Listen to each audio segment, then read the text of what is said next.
Hi everyone, Dom Famularo here, and I am back. And I tell you something, I've been enjoying these weekly meetings and these different adventures that I have had with so many great players that I have gotten to know so well. And today, like every other week, is somebody fantastic that I'm able to share some time with. Shirazette Tinnin, thank you so much for joining me here. Thank you for having me, Dom. I'm so excited. This is great that you're coming from your studio. And as we're all challenged now because of the pandemic, we've all kind of had to set up studios and drums and cameras and audio. It's been an incredible learning curve, right? Yes, and it's still something new every day. You know, when people talk about waiting for the new normal as we get into and out of this pandemic, I keep on saying there's no time to wait for the new normal. We have to design the new normal.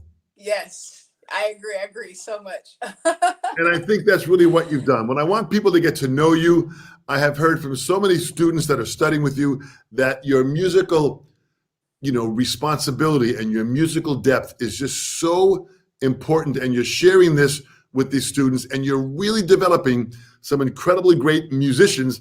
Not only are they great drummers, but you're turning them into great musicians. Yes, yes. It's so important to be more than just a drummer. And that's what I want to talk to you about. I mean, let's go back to your little bit of your history now. You were born in North Carolina. Whereabouts in North Carolina are you from? I'm from a little town called Pleasant Grove. Nobody ever knows where Pleasant Grove, Mebane is, so I just say Burlington because it's a little larger city. Yeah. Well, I love when I go down there. My oldest brother lives down there with his family, and it's always beautiful to go down there and to enjoy the people and, of course, the great food that's down there too. Yes. Oof. I miss my mom's cooking all the time. Good for you, as you should, for sure. It's amazing. You talk about your mom and your dad. They were very supportive of you and for you. And the journey of you playing music at a young age really was kind of how this whole thing began. Yes, yes, yes. I started playing. Well, I always knew I wanted to play at 4 years old. And they were so supportive because they were also musicians. And we didn't have a lot, but they made it happen for me. And I started playing seriously by the time I was in middle school. But you really played, you had this innate ability that when you were in junior high school, you were already involved in the jazz ensemble and playing. Yes, correct. I was playing. Where did that come from? Well, I think it has a lot to do with my parents because my mom played trombone and my dad, he sang. He had his own ensemble with his brothers. They used to sing, and they actually had an opportunity to open up for Sam Cooke. And my dad told me the story of how his sibling decided to go hang out with some girl and didn't come back to the show, and they missed their opportunity because he was part of the harmony. And so that type of music, I grew up listening to. I grew up listening to jazz. I got into big band sound early on. I was listening to Ellington, Basie. My mom would play all the artists from the Chitlin circuit, and she loved to go hear live music along with my dad. It's powerful when you mentioned the Chitlin circuit, because I have many friends that have performed on that. I mean, James Brown, from James Brown to like Basie to Duke Ellington, Yes. You really were exposed to just great music at a young age. Yes, I was. And I'm so blessed. You don't realize it when you're coming up in it. But when I start to reflect upon how I really learned my shuffle, it came from listening to those styles of music. And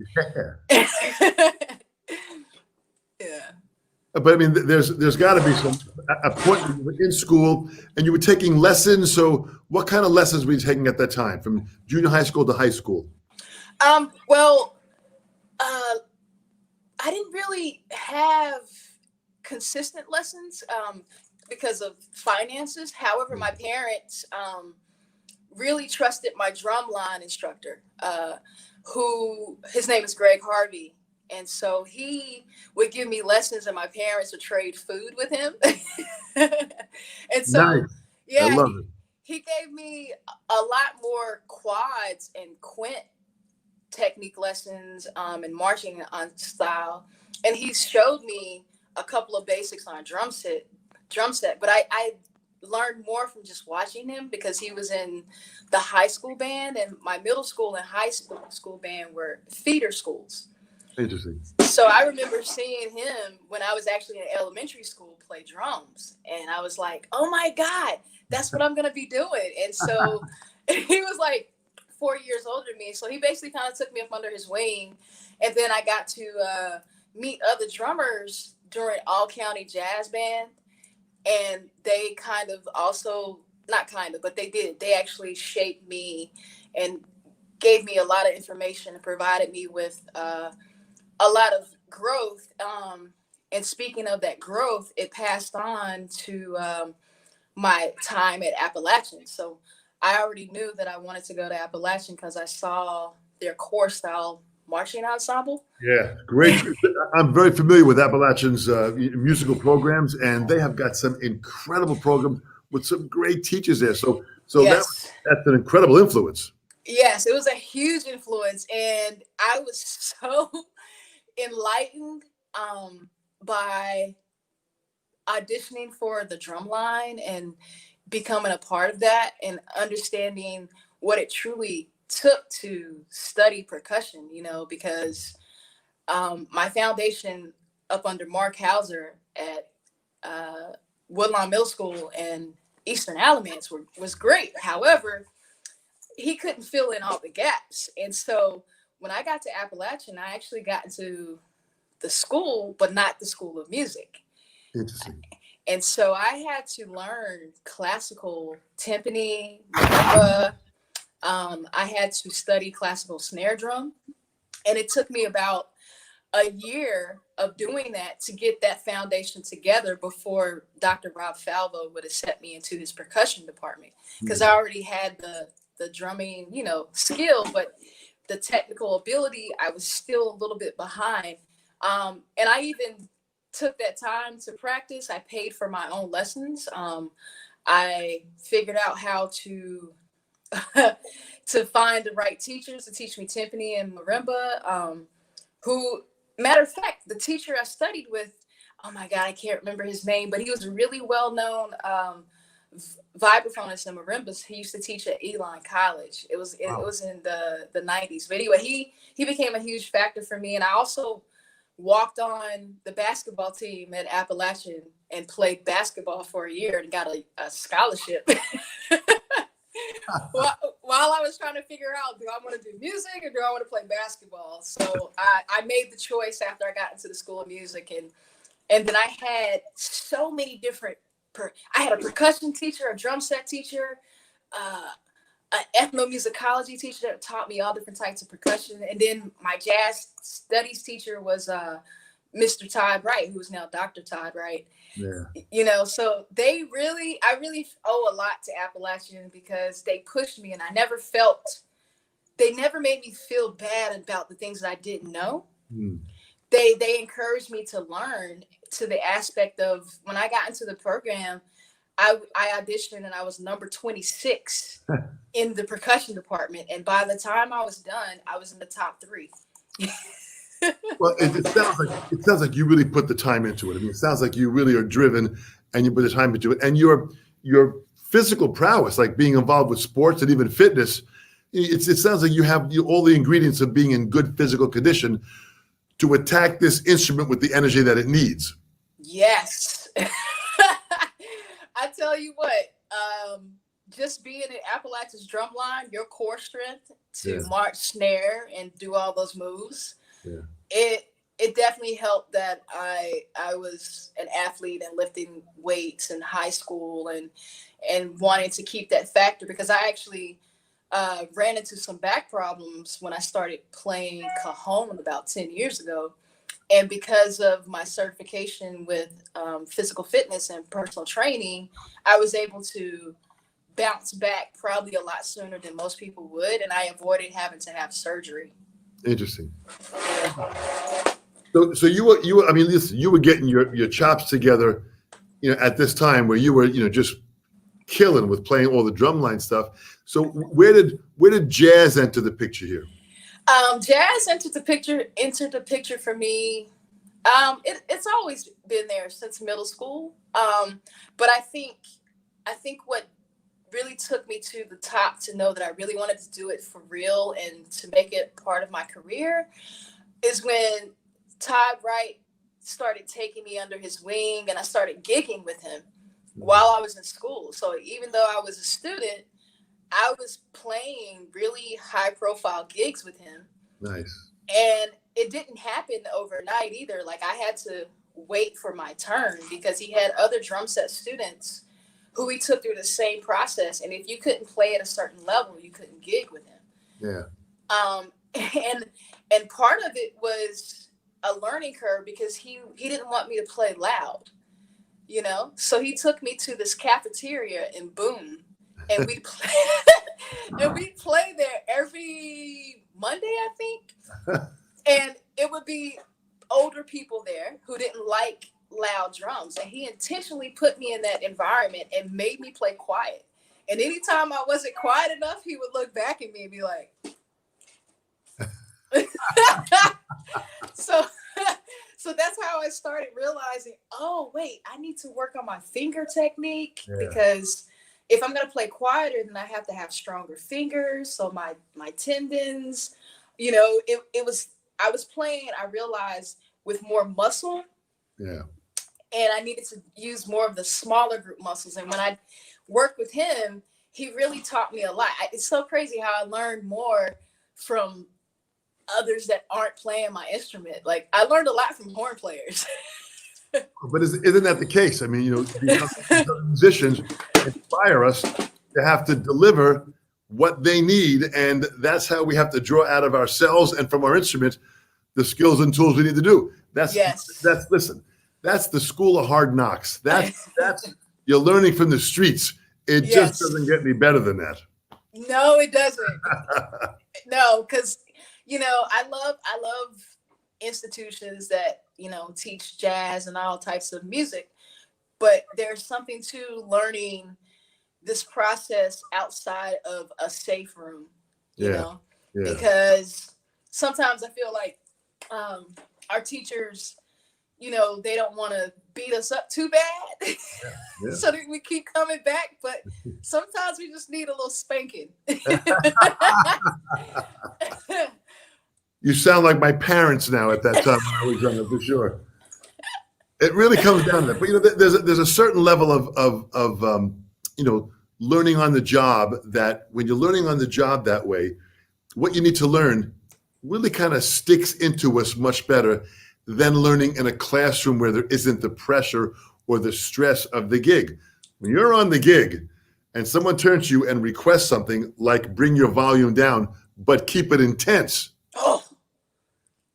Hello, you know, this is like, you know, bring it on. Yes. Life lessons, real life lessons.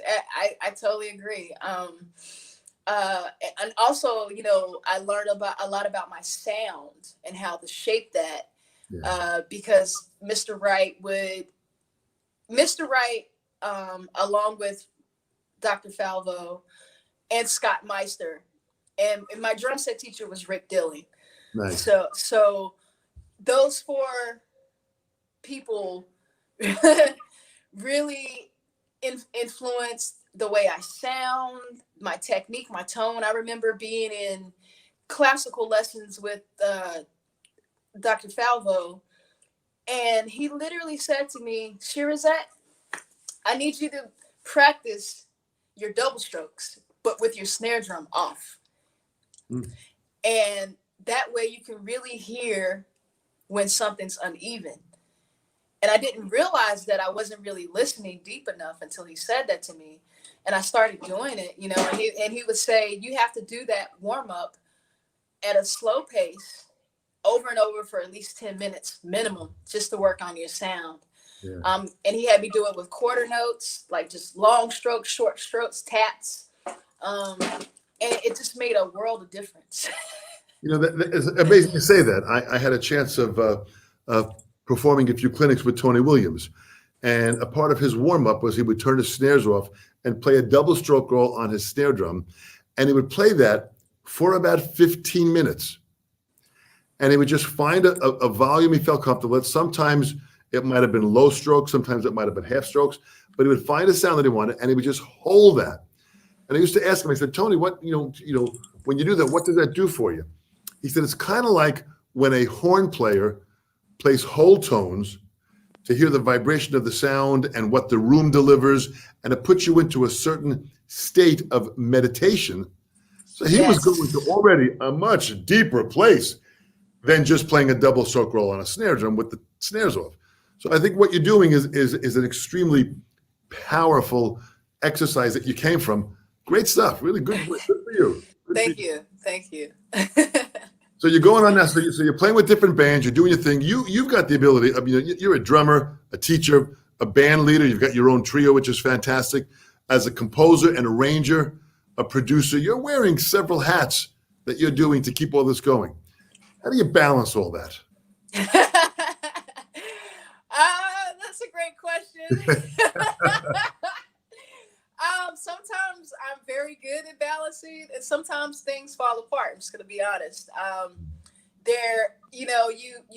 do try to put a plan in place of how I want things to be. For example, I just finished the show to complete my fellowship that I would have done in California. Yeah. And I had to learn about live streaming. I had to hire a lighting engineer, a live sound engineer, and it felt very uncomfortable to me to do that because I'm used to having my other engineer, but he was so honest with me. He said, Shirazette, I'm more of a recording engineer. I don't think I can help you in this case, you know? So it put me in a lot of uncomfortable zones that I didn't like being in, but I knew that I had to learn these aspects. So that's part of balance, you know, realizing that one, you're not going to know everything and know how to do everything. So do the research and find people that are strong in those areas. And also I had to write a script, which is something I've done with a set list, but never putting together scenes and where I want the camera to go and who's going to solo here.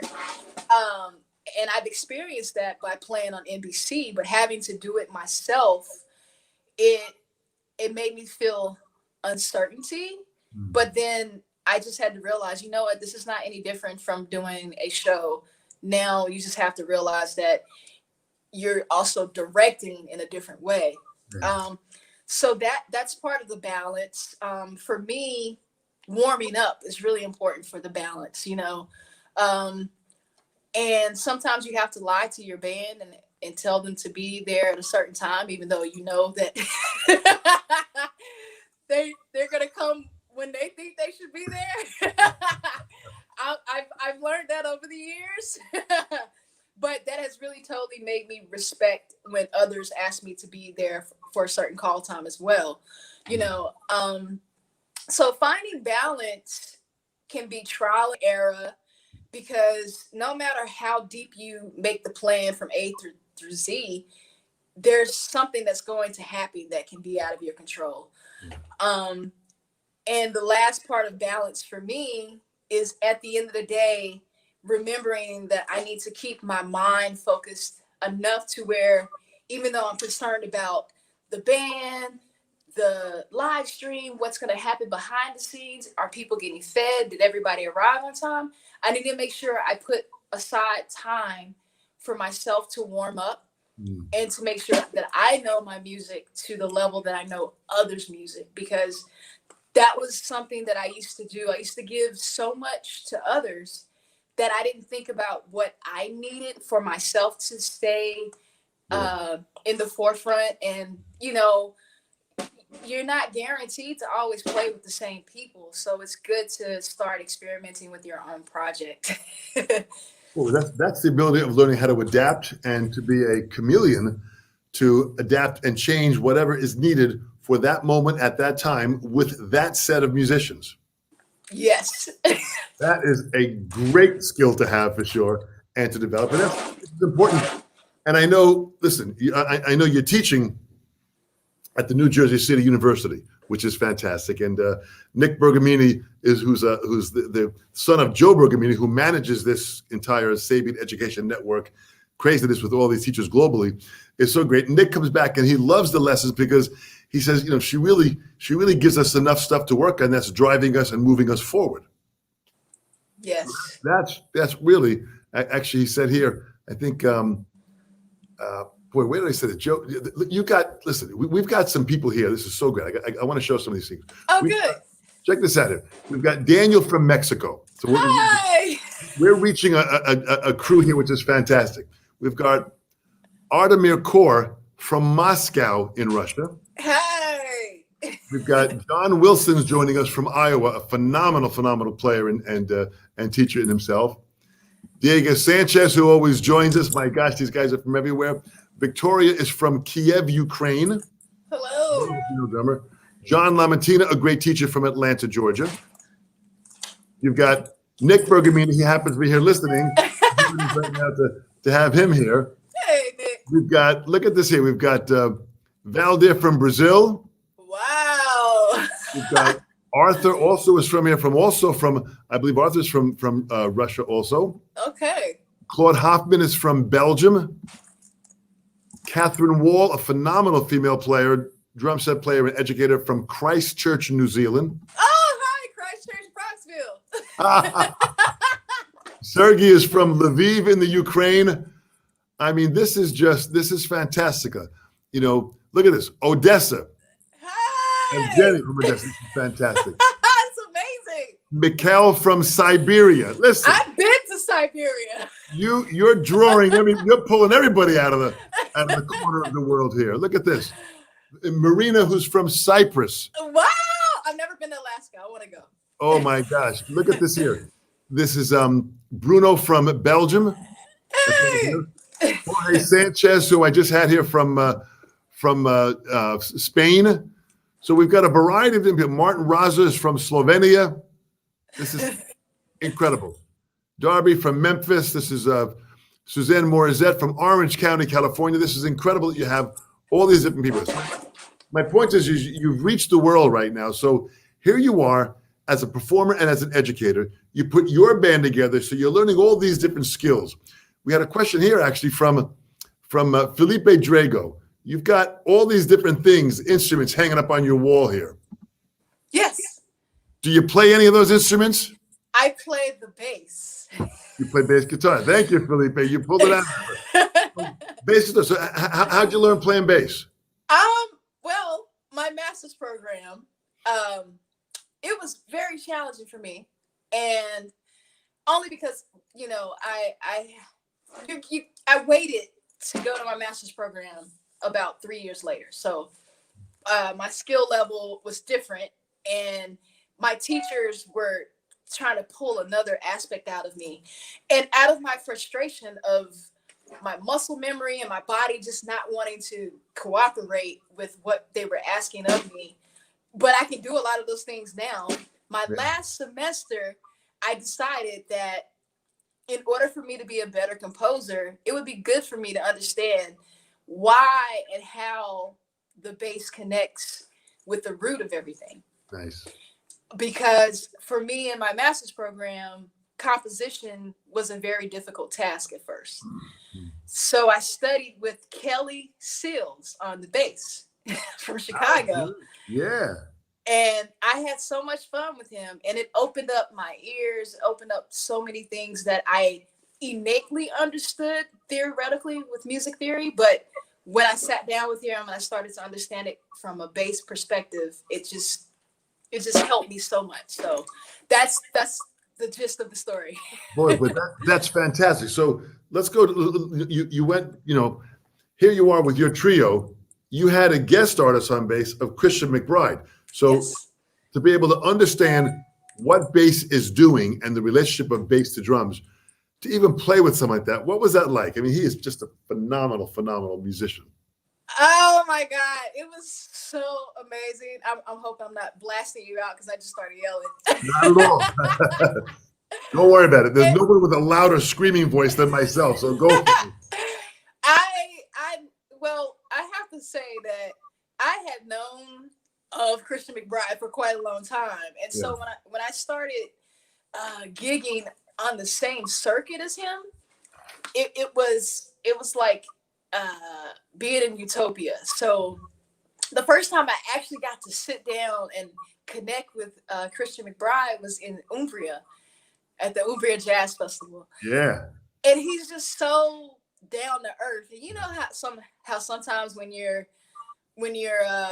just starting to grow into your space, into your own, I don't know if this has ever happened to you, but you forget that people are people just like you. And so when I had that light bulb ding, it's like, oh, duh, he's got to, go to the bathroom like anybody else. And so I got up the nerve to ask him if he wanted to play with me. And his response was, yeah, you're great. Why would I want to play with you? And I said, oh, thank you. Okay. And we made it happen. And he was so amazing. I was happy about my charts. My charts had very little error. He was able to read everything. And I had him perform with Mcbride Speaks on one of the songs. So I had two bass players on one tune. Nice. And the way he can be a chameleon and just maneuver into whatever style, it was great for me. And it just made me realize, okay, you know what? I can do this. And if Christian Mcbride wants to play with me, I'm headed in the right direction. Hey, not only having him wanting to play with you, but the fact that he's complimenting you, which means he's been listening. Right. He's got his ear to the ground. And he knows what you're doing. Yes. You go back. I had I'm not sure if I read it or heard it someplace. You go back that it was Sheila E. that in the beginning stages that kind of like sparked you to want to play drums. But what a great female role model you had at a young age. What was that? How'd that come about? Well, I'm the era of MTV. And so when I was about 4 or 5, I saw her performing on MTV, and she did her whole glamorous life thing. Yeah. And I saw her just go off on the timbales, and I was convinced that's what I want to do. And it's crazy. I didn't get to meet her until maybe 3 years ago when I did Christian Mcbride's his fundraiser event for the school that he has, the after school program. Nice. And she was so nice and down to earth, and I really was so happy that I finally got to meet her. And since then, I've had other influential women in my life. I got to connect with Sherry Maracle as one of the first female drummers that I met. And then Terry Lynn Carrington came to North Carolina, and I went and hung out with her at UNCG. And she's still in my life. So is Sherry. And then one of the most influential, who I didn't realize would be, still is Cindy Blackman, So each of these artists I know so well, and Cindy, I've done many events with her recently, early part of this year in Vancouver for a Drumeo festival that what we did. And you've got, listen, Sherry, who I've known for many, many years, is a phenomenal player and educator and big band drummer. She drives the band so well. And Terry Lynn Carrington is a whole nother level of artistry in her own right. So you've got some incredible role models that you have. But I think the responsibility is you are now that role model that many women and many musicians, you are a role model for music at the highest level.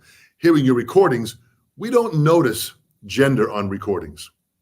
You hear art, it moves you, it's incredible. But in the drumming world, which has mostly been an all-male dominated business, it's so great to have educators like yourself who go out there and play so great and lead and bring in more women into the art of modern drum set playing. This is huge. Yes, it is huge. It's a great feeling. It really is. Do you have many students that are females that are coming to you through the different teaching outlets that you're teaching at? I do. I have 2 female students at New Jersey City University. Nice. Amanda and Jasmine. Nice. And I had a female student before I left to go to California my first semester who already graduated. She was already teaching. She's amazing as well. And I have two young girls who are 10 and 8. Nice. Their names are Mia and London. And London reminds me of myself because she's also a little basketballer. So watch out for all of them. They're coming. That's the next generation, which is so exciting. And so I want you to talk about, you were the Make Jazz Fellowship. Yes. That's a Herb Albert. I think Herb Albert is involved with that. Yes, he is. So basically, it's housed up under 18th Street Art Center, Right, in Santa Monica. And you have to be nominated, and the funding is from the Herb Alpert Foundation. right. And it's called the Make Jazz Fellowships because basically what you do for 90 days is compose new music in a space where it's just you get a stipend, and at the end of the 90 days, you perform at the world stage in LA. And they also had another gig lined up for me. And not only that, but you do outreach. So I did an outreach while I was still there before COVID stopped everything. I got to teach at UCLA and give a clinic to about 50 high school students that are really amazing. Incredible. Yeah. So you're out there for 90 days. And well, first of all, Herb Albert, for those that don't know, Herb Albert was, a trumpet player who started a band called Herb Albert and the Tijuana Brass. And this band, whose drummer on the dates was Nick Ceroli, and Hal Blaine, who I knew very well, used to do a lot of the recording dates for Herb Albert. So having known Nick Ceroli and Hal Blaine cut me a little bit backstage to understand and see what Herb Albert does. Herb Albert goes out, and this band becomes a huge band back in the 60s and 70s. Then he starts Albert and Moss A&M Records, and just started producing tons of different great artists that he brought out. So here he is. He starts this fellowship. You go out for 90 days, and you're just there just to create. Yes. Yeah. And when I got the nomination and they told me what I'd be doing, I said, is there a catch to this? What do you mean? They said, no, you're just going to have a loft of your own. You will be taken care of. All you have to do in return is write music. Write as much music as you want. Wow. And I said, okay, I can do this. I only got to be there for about a month and some change, but I finished everything else back over here in New York. So, yeah. What an amazing adventure! You have a lot to be admired for, not only as a musician, as a drummer, and as an educator, but you really took on the responsibility when your parents got ill. You were driving back from New York to North Carolina, going back and forth, trying to take care of your parents in the process. Yes. And that's where, you asked me earlier about balance. I think I learned a lot about balance and how much strength that I didn't realize I had when, I just had to do that. I'm not going to let my parents go without. And,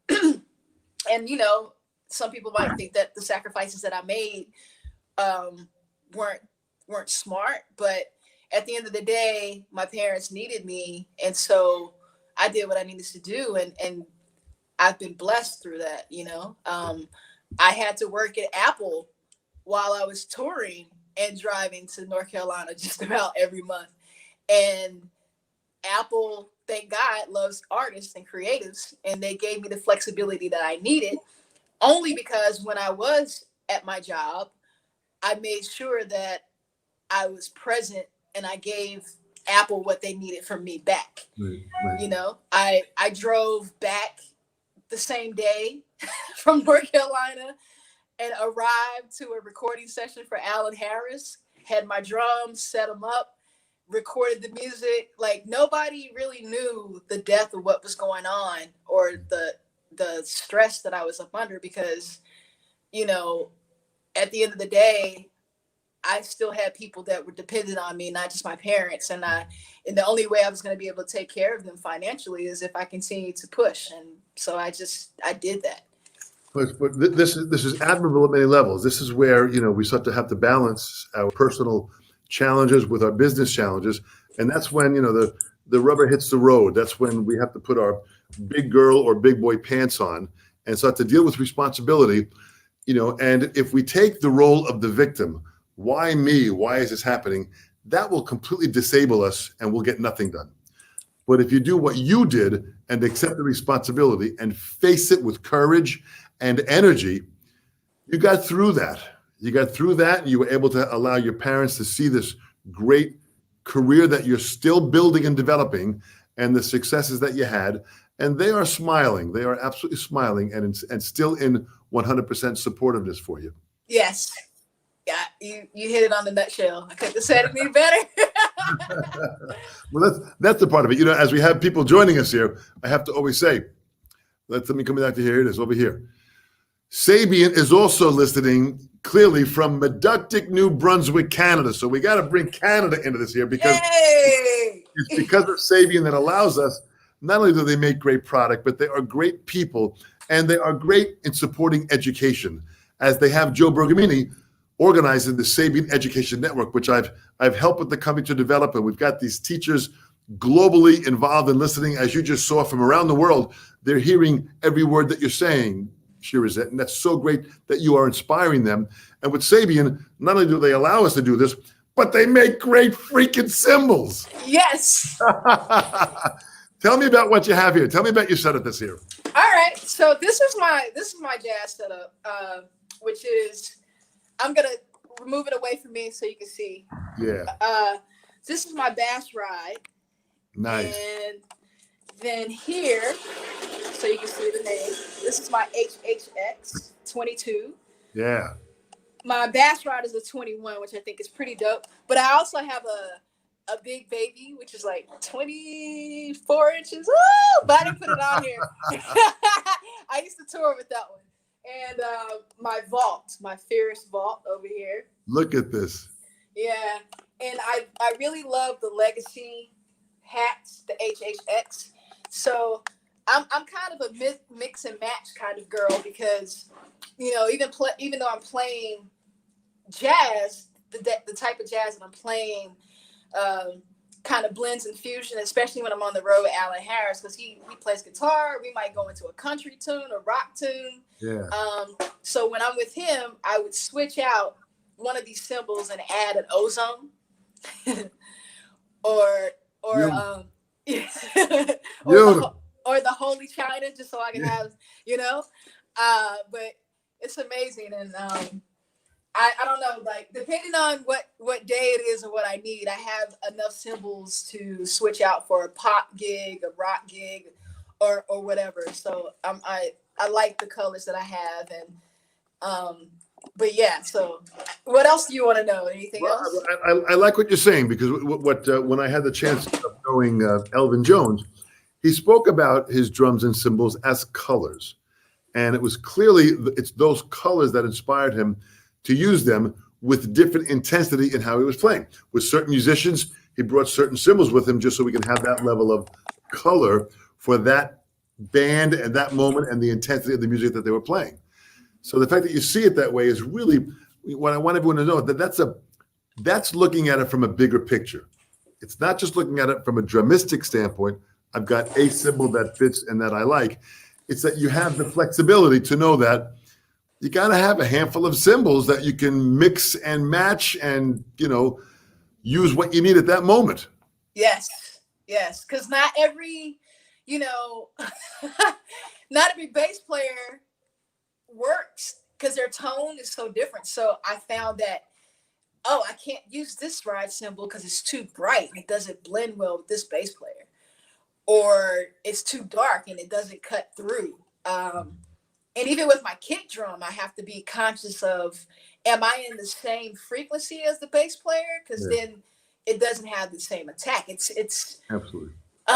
The details. But that allows you to kind of give that musical situation the expression that is needed for that moment with that group of musicians in that acoustical environment.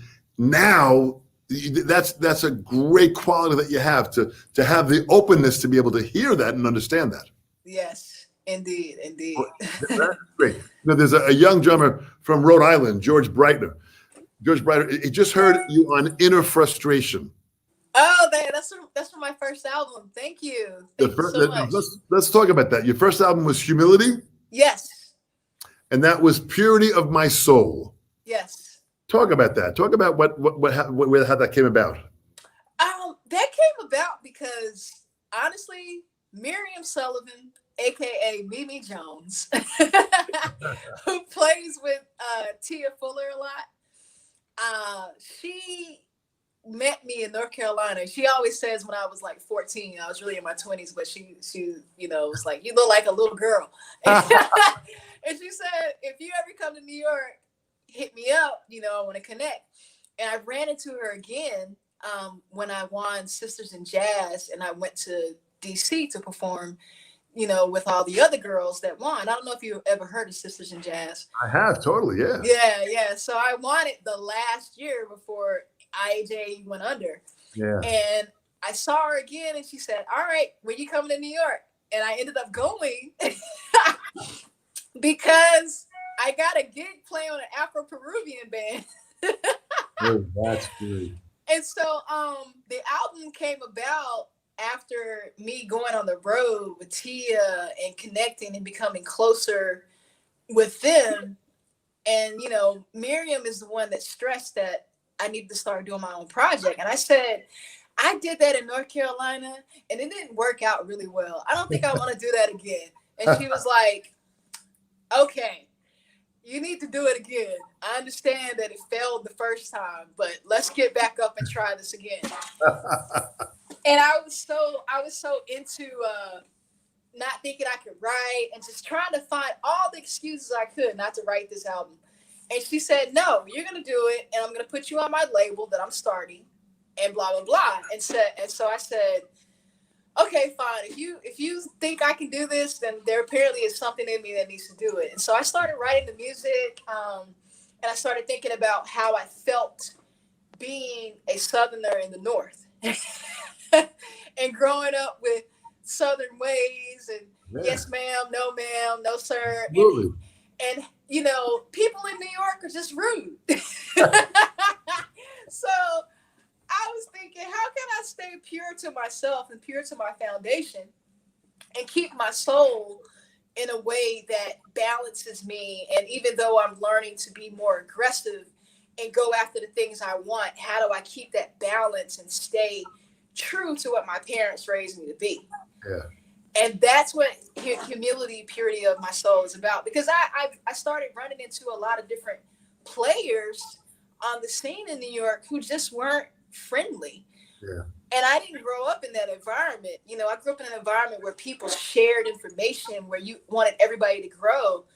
And not everybody in New York is like that, but there were enough people that I started to feel like, wow, why are you behaving like that? That's not nice. Listen, great values that you're bringing to the music. So Inner Frustration came from where? Where'd that song come from? I was super duper frustrated. I was just so done. I was like, God, I am here in New York trying to survive. I came from living in a one-room apartment when I moved to Brooklyn. I stayed with my cousins for 6 months. I need something to be solidified so I can pay my bills consistently. Yeah. I am putting in this effort. And so I was so frustrated by a scenario that was happening to me that rhythm, I was like, get it out. That's what it came from. Listen, this is what's so great about art, is that we are able to express emotions that we have through the music, but because you have the skill of composing and arranging and having a bigger background musically, you're able to bring that out. That's something which I always say, from a drum set artistry, we really need to, bring ourselves into learning other instruments and learn piano, learn theory, learn bass guitar, just learn something that can allow you to, if you have certain feelings, you can maybe compose something that might be really exciting this is what you've done with your albums. It's really, really incredible. Thank you. Thank you very much. So you do this first one, you do humility, and which happened to be one of my favorite words. Just the fact of being able to have humility is something which humility basically means that no matter what you do in your life and how great you think you are, there will always be somebody better. So we are always humble to know that whatever we think we're doing, there's always someone that's greater, someone that might be nicer, someone that might be more talented. That's where humility comes in. And through the album, you really have captured that emotion. It's really beautiful, absolutely beautiful. Thank you. Next album you come out with, so how far before Sonic Wallpaper came out? Well, in between Humility, I actually put out a Christmas album. Oh. Yeah, it's called How the Groove Stole Christmas. And and that's pretty fun. I play it every Christmas. I'm a Christmas fan. I love Christmas songs.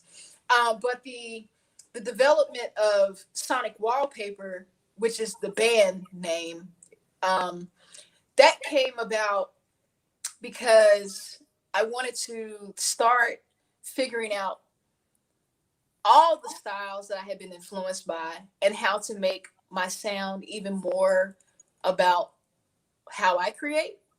Yeah. I felt also that, humility was a little bit forced for me. So I wanted to take my time and write in a way that made more sense to me. So I started taking sounds from GarageBand and making beats, because that's another thing that's part of my aspect. I love hip hop. I love bass tapes. I grew up with my brothers, and they would put a bass tape in the speaker, and the speaker would just vibrate back and forth. So I'm a hip hop kid as well. So I was like, I need a fusion band that has all that aspect, even the Afro-Peruvian stuff, like that type of thing, but with more of a pocket. So I started creating different sounds and grooves and beats, and then the actual volume 1, Cards That Life Can Deal, Sonic Wallpaper Volume 1, The Cards That Life Can Deal, came about because that's around the time that my family, we found out that my dad had cancer. So we were like, okay, well, he's going to do radiation. He'll be cool. He'll get through it. And he did. He went into remission. However, when he went back for his checkup, they discovered, cancer on his lung. And so the thing about it is that my dad didn't know that he had throat cancer until he started singing again in the church. Wow. So I was like, wow, he started doing what he wanted to do. And now he's not going to be able to potentially do it anymore. And so Cards That Life Can Deal, the title track, was about no matter what you think, you just don't know what the game is going to end up for you. Right. And sometimes you get a good hand, sometimes you get a bad hand, and I actually wrote it for my dad, and I played it for him off of my Zoom recorder. I had put everything in, I played little lines and stuff, and then I had one of my friends sing the vocal part. And I ended up taking it to the hospital so he could hear it. And so I was like, you know what? I have to write this album to talk about the things that I'm going through, because this is really difficult. Because, it's one thing for somebody to get sick, and people get sick all the time. But not only was my dad sick, but my mom was sick while helping my dad. She had an acute stroke. Her diabetes went to a point to where she was 50% blind. She was driving my dad to his radiation appointments every day by memory. She really couldn't see. Jeez. And I was like, what are you doing? She's like, well, he had to get to the doctor. But that's the type of strength that they had. Like, they persevered no matter what. So, the other tune on the album, Chaos, was about dealing with sibling rivalry, and I grew up with 3 older brothers, and they love me. I'm the baby sister, but at the same time, I'm pretty sure I'm annoying sometimes. So everything on that album, Sonic Wallpaper, Cards That Life Can Deal Volume 1, is about the the trial and error, the trials and tribulations, the positive, the negatives, during the whole process that started with my dad having cancer. And Drowning, which is another title track I wrote for my mom, because I literally felt like at a point I couldn't breathe, because, you know, when my dad passed away, my mom's income was cut in half. Yeah. They went from being able to pay rent. She couldn't pay rent. I started paying her rent.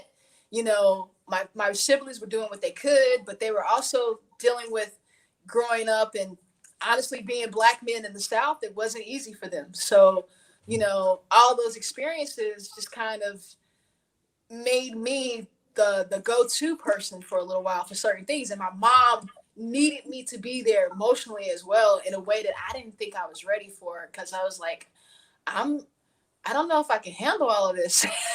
So I felt like I was drowning, and it talks about that in the album.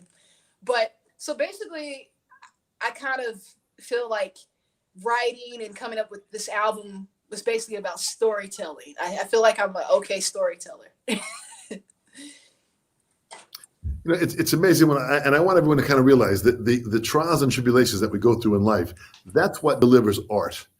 It's the life experiences that makes us who we are, Yes. that allows us to learn our craft, to use your drums and your music as your voice.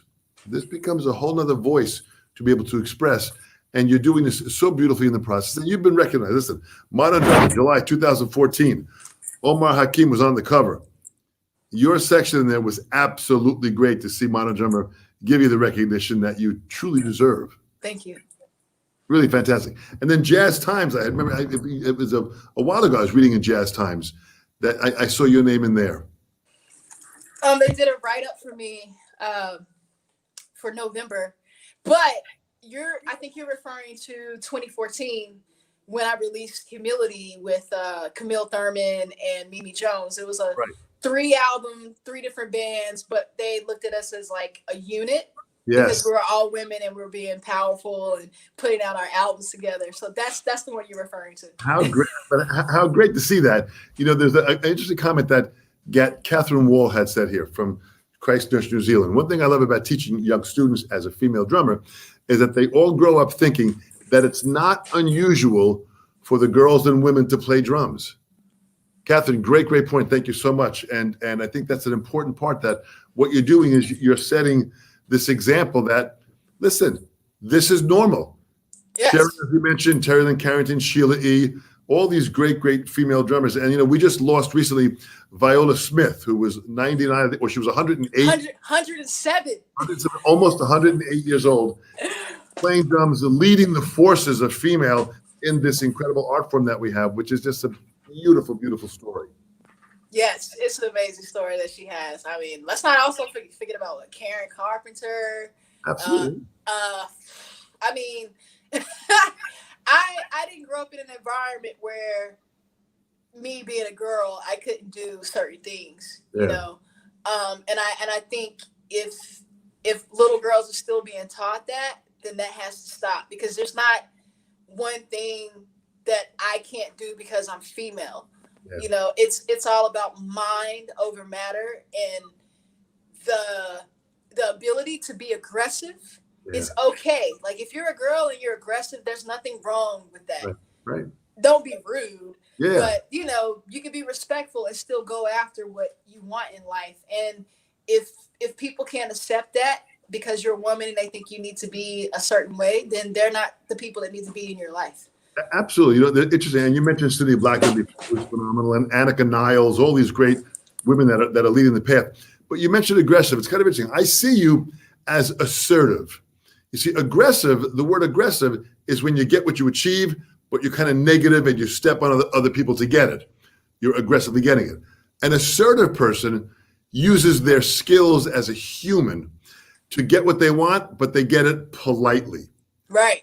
They get what they want, but they get it in a way where they're not stepping on other people's toes. So I see you as a really assertive at that point, and that could be a whole nother level and a title of your next album. You know, the art of assertion. I mean, you really have that down so well. You're energized, you're focused on what you're doing, but you're not rude, you're polite. You're bringing those Southern values up north here, and you're getting what you want, but you're doing it in a polite and an energized way, which really is inspiring people. That really is fantastic. Thank you. I like that word, assertive. Listen, I totally see you writing something about assertive, which is kind of in your face, but it's not rude. That to me is the energy. Yes. This really is fantastic to have you here, Shirazette. You really are opening up a whole other world of great education, great drumming, great composition, great arranging. You're really bringing it all together. And I know it's not easy. This path of being in the music industry, especially now with this pandemic, it's challenging, but you're surviving. And as a survivor, that only is going to make you stronger, that when we get past this pandemic, you're going to be delivering art that's going to absolutely inspire and move people to the highest level. I believe that. I hope so. I hope so. I will say, this whole pandemic was such a shock, and it pulled things out of me that I didn't realize that were there. I will say that I needed to find another counselor, because it was like I just lost my mom.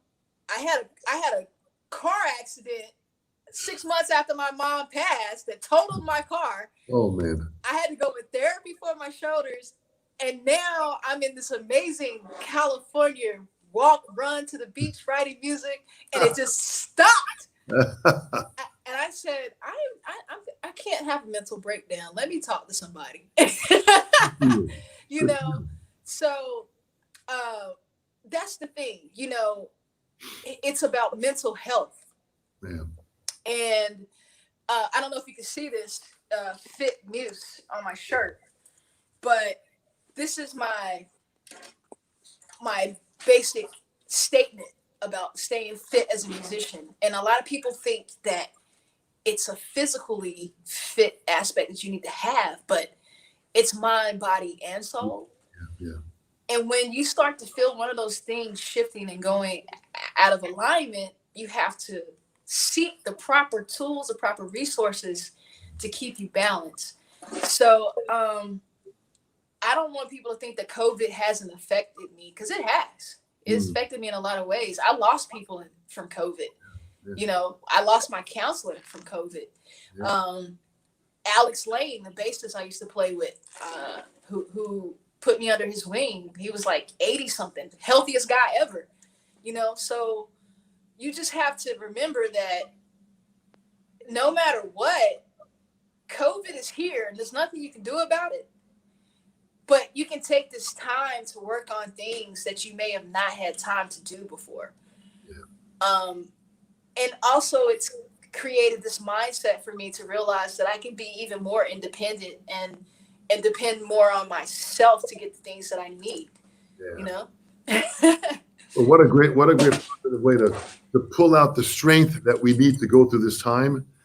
And I want everyone to go to ShirazetteTinnin.com, go to your website, track down the music, purchase the albums, purchase what she's doing, listen to her music. It will absolutely reach you at the deepest level. Be involved, everybody globally. We've had this chance to have your time here, Shirazette. Thank you so much on behalf of Sabian, the Sabian Education Network that I said is managed by Joe Bergamini, who does a great job with it. Again, you're teaching his son, Nick, and he's absolutely inspired when it comes to his lessons, which is fantastic. And I think what we have here is a showcase of another great artist, that your future is bright. It's exciting. You're inspiring us. Keep on going with it. On behalf of everyone involved with Sabian, we thank you so much. Thank you. Thank you so much. Hey, I had fun, Dom. We're going to have some more fun too, and we're going to keep this going. Thank you so much, Shirazette. All right. Bye. Thanks, guys. Bye-bye.